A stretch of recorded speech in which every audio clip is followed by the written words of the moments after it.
ہم دوست چھوڑ دیتے ہیں، بحث نہیں چھوڑتے۔ ہم مباحثہ جیتنے کی تمنا میں اپنا ساتھی ہار بیٹھتے ہیں۔ اگر تعلق رکھنا ہے تو جھگڑا کس بات کا، اور اگر تعلق نہیں رکھنا تو جھگڑا کس بات کا۔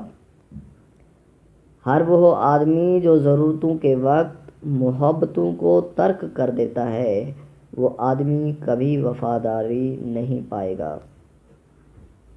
اللہ کے محبوب اور اللہ کے ولی کسی سے ایک دفعہ تعلق قائم کرنے کے بعد اس تعلق کو توڑتے نہیں، بازو پکڑنے کی لاج رکھتے ہیں۔ انسان سے محبت وہی کر سکتا ہے جس پر خدا مہربان ہو۔ اگر غریب فاقے سے مر رہا ہے تو امیر یقیناً بدہضمی سے مرے گا۔ عبادتیں، ان کا تقدس اور اہمیت اپنی جگہ، لیکن کسی انسان کا دل راضی کرنا سب اہمیتوں سے زیادہ اہم ہے۔ اس سے پہلے کہ ہم سے بہت کچھ چھن جائے، ہمیں بہت کچھ چھوڑ دینا چاہیے۔ رفاقتوں کے فیض اعتماد سے ہیں۔ بد اعتماد انسان نہ کسی کا رفیق ہوتا ہے، نہ اس کا کوئی حبیب ہوتا ہے۔ جس نے بن مانگے عطا کیا، وہ مانگنے پر کیوں مایوس کرے گا۔ زیادہ بولنے والا انسان مجبور ہوتا ہے کہ وہ سچ اور جھوٹ کو ملا کر بولے۔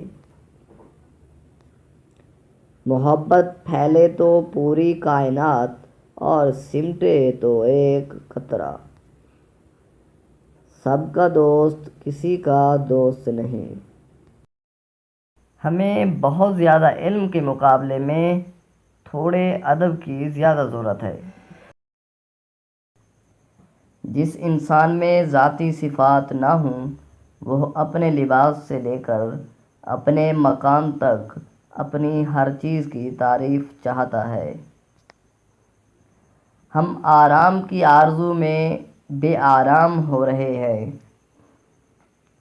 رحمت حق اس شخص کی تلاش میں رہتی ہے جس کی آنکھ پر نم رہتی ہے۔ اگر آپ آج سے شکر ادا کرنا شروع کر دیں گے تو آج سے حالات بہتر ہونا شروع ہو جائیں گے۔ دراصل عید کی خوشی کسی مال سے پیدا نہیں ہوتی، بلکہ یہ روزہ رکھنے والوں کو نصیب ہوتی ہے۔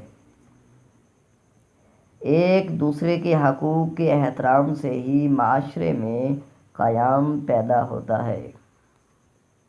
اللہ کے خوف سے وہ کام اپنی زندگی سے نکال دو جو اللہ تعالیٰ کے خوف کا سبب بنتے ہیں۔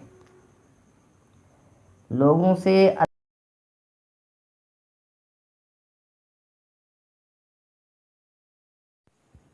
نفس کو اکسانے کا عمل آنکھوں سے شروع ہوتا ہے، لہٰذا اپنی نگاہیں نیچی رکھو۔